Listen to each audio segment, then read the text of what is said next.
Hi friends, ఈరోజు మనం గోచిక్కుడు పప్పు ఎలా ప్రిపేర్ చేయాలో నేను ఈ వీడియో చూపిస్తాను. చూడండి, నేను ఎలా అయితే చేస్తానో మీరు అలానే చేయండి. నేను ఒక 100 గ్రామ్స్ గోచిక్కుడు తీసుకున్నాను. చూడండి, 100 గ్రామ్స్ గోచిక్కుడు బాగా వాష్ చేసుకొని ఒలుచుకొని పెట్టుకున్నాను. చూడండి, మీరు ఈ విధంగానే ఒలుచుకోండి. ఇంకా నేను పచ్చిమిరపకాయలు 6 నుంచి 7 కారం ఉండేటివి తీసుకున్నాను.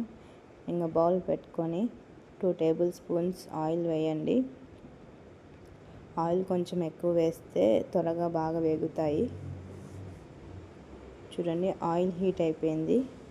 ఇంకా నేను వేసేసాను. చూడండి, గోచిక్కుడు ఇలా పొడవుగా ఒలుచుకొని పప్పు చేసుకుంటే చాలా బాగుంటుంది.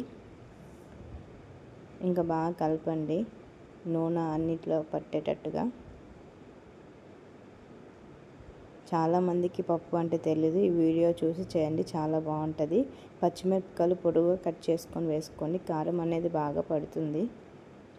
చాలామంది తాలింపులు అవి ఇవి తెలుసు, కానీ గోచిక్కుడు పప్పు అనేది తెలీదు.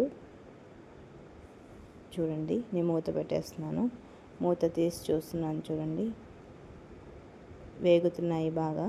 మీడియం ఫ్లేమ్లో పెట్టి వేగించండి.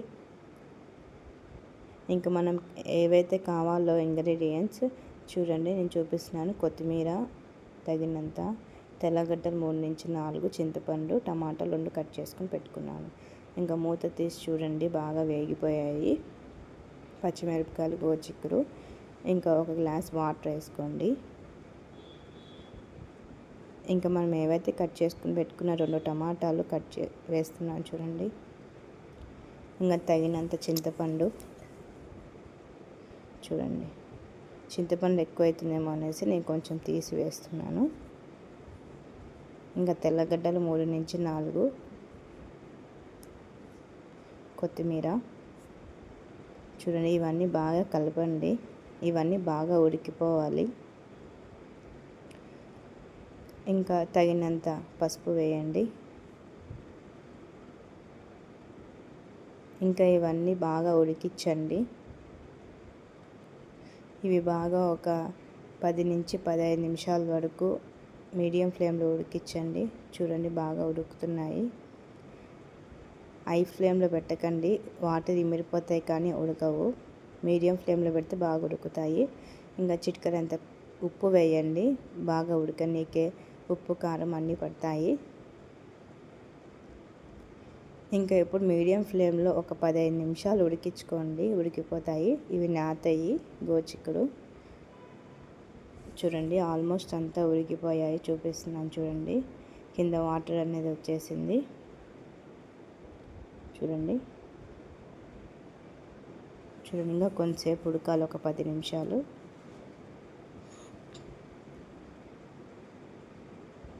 ఇంకా మూత పెట్టేసి చూడండి, ఇంకా 10 నిమిషాల తర్వాత చూడండి, ఆల్మోస్ట్ అంతా ఉడికిపోయింది. ఇంకా స్టవ్ ఆఫ్ చేసుకొని పక్కన తీసుకొని పెట్టుకోండి. దాంట్లో ఉన్న వాటర్ బౌల్లోకి తీసుకోండి. ఎందుకంటే మనం రుబ్బేటప్పుడు ఆ వాటర్ మీద పడవచ్చు ఫాస్ట్గా రుబ్బేటప్పుడు. అందుకు వాటర్ తీసేసి నేను బాగా మెత్తగా, అంటే మెత్తగా కాదు, కొంచెం పలుకుగానే ఉంటే బాగుంటుంది. చూడండి, నేను చూపిస్తున్నాను. కాయగా ఉంటే బాగుంటుంది ఇది తినేటప్పుడు.